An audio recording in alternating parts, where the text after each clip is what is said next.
नमस्कार दोस्तों, चलिए जानते हैं उत्तर प्रदेश की 25 फटाफट बड़ी खबरों को सिर्फ 10 मिनट में। लेकिन इससे पहले आप इस वीडियो को कहां से देख रहे हैं, कमेंट में बताना बिल्कुल ना भूलें। उत्तर प्रदेश में आंधी, बारिश और ओलावृष्टि से फसलों को हुए नुकसान का आकलन शुरू हो गया है। हरदोई में राजस्व विभाग की टीमें खेतों में पहुंचकर सर्वे कर रही हैं और अब तक 250 बीमित किसानों ने अपनी शिकायत दर्ज कराई है। प्रशासन का कहना है कि नुकसान का सही आकलन कर जल्द ही प्रभावित किसानों को राहत दी जाएगी। अग्निवीर रिक्रूटमेंट रैली में दौड़ युवाओं के लिए सबसे बड़ी चुनौती बनती नजर आ रही है। आगरा के एकलव्य स्टेडियम में चल रही रैली में एटा के 850 युवाओं ने हिस्सा लिया, जिनमें से 200 से ज्यादा 1600 मीटर की दौड़ पूरी नहीं कर सके। बाकी 650 युवाओं का शारीरिक परीक्षण और दस्तावेज जांच हुई, जबकि मंगलवार को हाथरस के अभ्यर्थियों को मौका दिया जाएगा। उत्तर प्रदेश के आबकारी विभाग में 722 सिपाही पदों पर भर्ती निकली है। इन पदों के लिए आवेदन प्रक्रिया 4 जून से शुरू होगी। इंटरमीडिएट पास और यूपीएसएसएस सीपीईटी 2025 में अर्हता प्राप्त अभ्यर्थी ही आवेदन कर सकेंगे। सरकार का कहना है कि इस भर्ती से युवाओं को रोजगार के नए अवसर मिलेंगे और विभाग को भी मजबूती मिलेगी।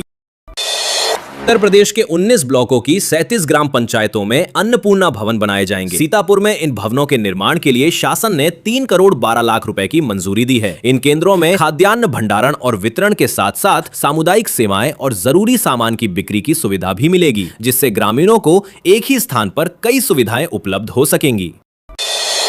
हरदोई में आंधी, बारिश और ओलावृष्टि से फसलों को हुए नुकसान का सर्वे शुरू कर दिया गया है। जिला प्रशासन ने इसके लिए राजस्व विभाग की टीमें गठित की हैं, जो गेहूं और सरसों की फसलों का आकलन कर रही हैं। अब तक करीब 250 बीमित किसानों ने नुकसान की शिकायत दर्ज कराई है, जिससे उन्हें मुआवजा दिलाने की प्रक्रिया आगे बढ़ाई जा रही है। उत्तर प्रदेश माध्यमिक शिक्षा परिषद ने 2026 की परीक्षा दे चुके छात्रों को बड़ी राहत दी है। त्रुटिहीन अंक पत्र के लिए अब छात्रों को अपने नाम, स्पेलिंग और पिता के नाम जैसी जानकारियों में सुधार का अंतिम अवसर दिया गया है। बोर्ड के अनुसार यह प्रक्रिया 10 अप्रैल तक चलेगी और संबंधित त्रुटिपूर्ण प्रकरण जिला विद्यालय निरीक्षक के माध्यम से आगे भेजे जाएंगे, ताकि सही अंक पत्र जारी किए जा सकें। हरदोई में करीब 2,10,000 किसानों ने अब तक फार्मर रजिस्ट्री नहीं करवाई है। प्रशासन ने साफ किया है कि बिना रजिस्ट्री के पीएम किसान सम्मान निधि, खाद, बीज और अन्य सरकारी योजनाओं का लाभ नहीं मिलेगा। अधिकारियों ने किसानों से जल्द रजिस्ट्रेशन कराने की अपील की है, ताकि वे सरकारी सुविधाओं से वंचित न रहें। बस्ती में फार्मर रजिस्ट्री को लेकर विशेष अभियान चलाया जा रहा है। प्रशासन ने साफ किया है कि जो किसान रजिस्ट्री नहीं कराएंगे, वे सरकारी योजनाओं के लाभ से वंचित हो सकते हैं। यह अभियान 15 अप्रैल तक चलेगा, जिसमें किसानों को अपनी डिजिटल पहचान बनवाने के लिए प्रेरित किया जा रहा है, ताकि उन्हें सभी योजनाओं का सीधा और पारदर्शी लाभ मिल सके। सीतापुर आंधी और बारिश के बाद बिजली व्यवस्था पूरी तरह चरमरा गई है। करीब 35 बिजली के खंभे टूटने से दूसरे दिन भी 1200 गांवों में बिजली गुल है। लोग भीषण गर्मी और मोबाइल चार्जिंग जैसी समस्याओं से जूझ रहे हैं। प्रशासन ने बिजली विभाग को जल्द से जल्द फॉल्ट ठीक कर आपूर्ति बहाल करने के निर्देश दिए हैं। हरदोई में गेहूं खरीद बारदाना संकट के चलते प्रभावित हो गई है। 30 मार्च से शुरू हुई सरकारी खरीद 104 क्रय केंद्र और 17 मोबाइल केंद्र खुलने के बावजूद गति नहीं पकड़ सकी है। बोरे की कमी के कारण कई जगह तौल शुरू ही नहीं हो पाई, जिससे किसानों को अपनी उपज बेचने में दिक्कतों का सामना करना पड़ रहा है और प्रशासन के दावों पर सवाल उठने लगे हैं। महाराजगंज के 1096 परिषदीय विद्यालयों में किचन गार्डन विकसित किए जाएंगे, जिससे बच्चों को ताजी और पौष्टिक सब्जियां मिल सकेंगी। बेसिक शिक्षा विभाग ने मध्याह्न भोजन को पोषक बनाने के लिए प्रति विद्यालय 2000 रुपए जारी किए हैं और इस पहल से बच्चों के स्वास्थ्य में सुधार के साथ साथ स्कूलों में जागरूकता भी बढ़ेगी। रायबरेली में गेहूं खरीद से पहले भंडारण की बड़ी समस्या सामने आ रही है। कई खरीद केंद्रों से अभी तक धान नहीं उठाया गया है, जिससे केंद्रों पर अनाज डंप पड़ा है। ऐसे में गेहूं की नई आवक शुरू होते ही रखने की जगह को लेकर अधिकारियों की चिंता बढ़ गई है। प्रशासन ने साइलो में रिजर्व भंडारण के लिए पत्र भी भेजा है, ताकि स्थिति को संभाला जा सके। प्रयागराज में करीब 50,000 किसान फार्मर रजिस्ट्री से वंचित रह गए हैं। राजस्व रिकॉर्ड में गड़बड़ी के चलते कई किसानों का नाम खतौनी में दर्ज नहीं है या गलत दर्ज है, जिससे उनकी डिजिटल आईडी नहीं बन पा रही। इसके कारण किसान सरकारी योजनाओं का लाभ नहीं ले पा रहे हैं और अब इस लापरवाही को लेकर प्रशासन पर सवाल उठ रहे हैं। बाराबंकी में ग्रामीण युवाओं के लिए बड़ी पहल की गई है। जिले की 103 ग्राम पंचायतों में डिजिटल लाइब्रेरी स्थापित की जा रही हैं, जिससे छात्रों को अब पढ़ाई के लिए शहरों की ओर नहीं जाना पड़ेगा। इन लाइब्रेरी में ऑनलाइन स्टडी मटेरियल, इंटरनेट और आधुनिक सुविधाएं उपलब्ध होंगी, जिससे ग्रामीण क्षेत्र के युवाओं को बेहतर शिक्षा का मौका मिलेगा। सुल्तानपुर के मोतीगरपुर इलाके में ट्रांसफार्मर की चिंगारी से भीषण आग लग गई, जिसमें करीब 50 बीघा गेहूं की फसल जलकर राख हो गई। खेमपुर गांव में शॉर्ट सर्किट से लगी इस आग से 22 किसान प्रभावित हुए। ग्रामीणों का आरोप है कि दमकल की गाड़ियां आग बुझने के बाद पहुंची, जिससे उनका गुस्सा फूट पड़ा और प्रशासन से मुआवजे की मांग तेज हो गई है। कानपुर के खुले बाजार में 6 अप्रैल 2026 को सोना चांदी से लेकर कृषि जिंसों के नए भाव जारी किए गए हैं। मंडी में गेहूं, चना, अरहर और मूंग के दामों में हल्की तेजी दर्ज की गई, जबकि दालों और तिलहन के भाव में संतुलन बना रहा। कारोबारियों के मुताबिक बाजार में सामान्य उतार चढ़ाव का असर कीमतों पर लगातार बना हुआ है। शाहजहांपुर में खाद्य विभाग की बड़ी कार्रवाई में कई दुकानदारों की पोल खुल गई है। जांच के दौरान पनीर, बेसन और सरसों तेल समेत 16 खाद्य नमूने फेल पाए गए। इसके बाद एडीएम प्रशासन ने संबंधित दुकानदारों पर कुल 12,40,000 रुपए का जुर्माना ठोका है। प्रशासन का कहना है कि मिलावटखोरी पर सख्ती जारी रहेगी ताकि लोगों की सेहत से खिलवाड़ ना हो। गोरखपुर में आयोजित 164 रोजगार मेलों के जरिए अब तक 27,510 अभ्यर्थियों को नौकरी मिल चुकी है। क्षेत्रीय सेवा योजन कार्यालय अब अप्रैल के अंत में एक वृहद जॉब फेयर आयोजित करने जा रहा है, जिसमें 10,000 से अधिक युवाओं को विभिन्न कंपनियों में रोजगार के अवसर मिलने की उम्मीद है। प्रशासन का कहना है कि इससे स्थानीय युवाओं को बड़ा फायदा होगा।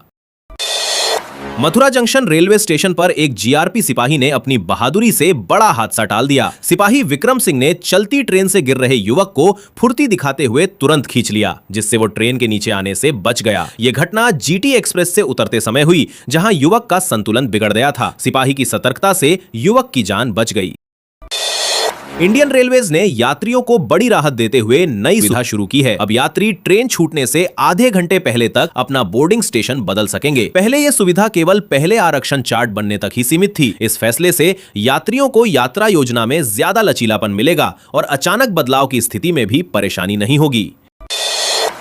बुलंदशहर में पिछले 35 दिनों से चल रहे रसोई गैस संकट का असर अब बाजार में साफ दिखाई दे रहा है। गैस किल्लत के चलते लोग इंडक्शन चूल्हे खरीदने को मजबूर हो गए हैं, जिससे फ्राई पैन और छोटे बर्तनों की मांग भी तेजी से बढ़ गई है। अचानक बढ़ी इस खरीदारी से लोगों की जेब पर अतिरिक्त बोझ पड़ रहा है और बाजार में नए ट्रेंड देखने को मिल रहे हैं। बागपत की गीता देवी ने नेशनल रूरल लाइवलीहुड्स मिशन से जुड़कर आत्मनिर्भरता की मिसाल पेश की है। विद्युत सखी के रूप में उन्होंने 2 करोड़ रुपए से अधिक के बिजली बिलों की वसूली की और करीब 2 लाख रुपए कमीशन कमाया। अब उनकी मासिक आय 40 से 45 हजार रुपए तक पहुंच गई है, जिससे वे अन्य महिलाओं के लिए प्रेरणा बन गई हैं। मथुरा के UP Pandit Deendayal Upadhyay veterinary university में पशु चिकित्सा क्षेत्र में बीएससी नर्सिंग कोर्स शुरू करने की तैयारी चल रही है। कुलपति अभिजीत मित्र ने इस प्रस्ताव पर राज्यपाल आनंदीबेन पटेल से चर्चा की थी। सहमति मिलने के बाद अब शासन स्तर पर प्रक्रिया शुरू हो गई है, जिससे युवाओं को नए करियर के अवसर मिलेंगे।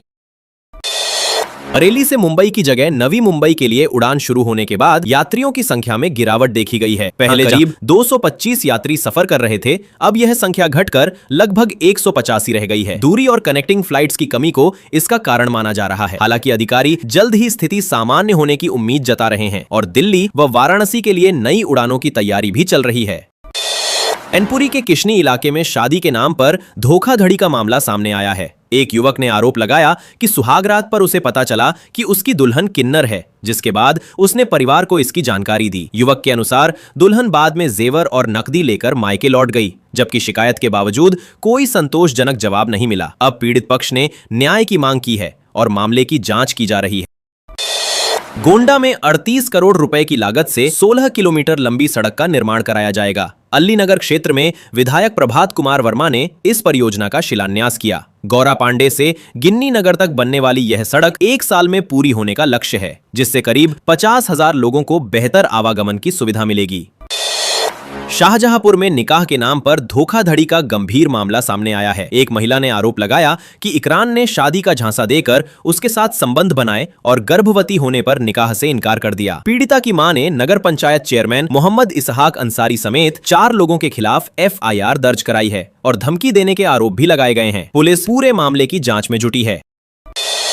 उत्तर प्रदेश में प्रदूषण प्रमाण पत्र बनवाने के नियमों में बड़ा बदलाव किया गया है। अब संभल समेत कई जिलों में बिना high security registration number plate यानी HSRP के PUC प्रमाण पत्र जारी नहीं किया जाएगा। परिवहन विभाग ने सभी जांच केंद्रों को सख्त निर्देश दिए हैं कि बिना HSRP वाले वाहनों का प्रमाण पत्र न बनाया जाए। प्रयागराज में एक सिपाही गूगल से हेल्पलाइन नंबर लेने के बाद साइबर ठगी का शिकार हो गया। आरोप है कि ठगों ने खुद को बैंक कर्मचारी बताकर उससे करीब 4 लाख रुपए ठग लिए। सिपाही ने लोन की रकम जमा करने के लिए गूगल से नंबर निकाला था, जिसके बाद वह जालसाजों के झांसे में आ गया। पुलिस अब मामले की जांच में जुटी है और लोगों से सतर्क रहने की अपील की गई है।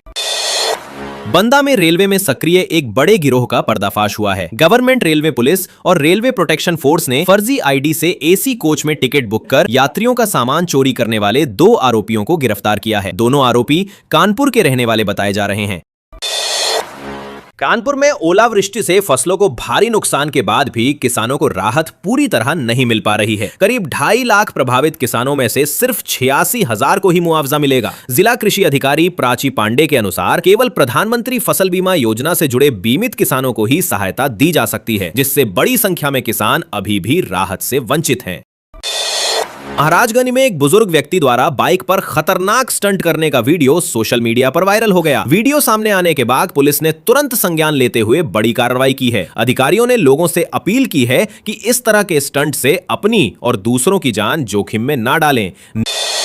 आगरा में 7 अप्रैल को मुख्यमंत्री योगी आदित्यनाथ 5,142 करोड़ रुपए की ग्रेटर आगरा योजना की सौगात देंगे। इस परियोजना के तहत 449 हेक्टेयर से अधिक क्षेत्र में 10 आधुनिक आवासीय टाउनशिप विकसित की जाएंगी, जिनमें विश्व स्तरीय सुविधाएं होंगी। सीएम इस दौरान अन्य विकास परियोजनाओं का लोकार्पण भी करेंगे और एक विशाल जनसभा को संबोधित करेंगे।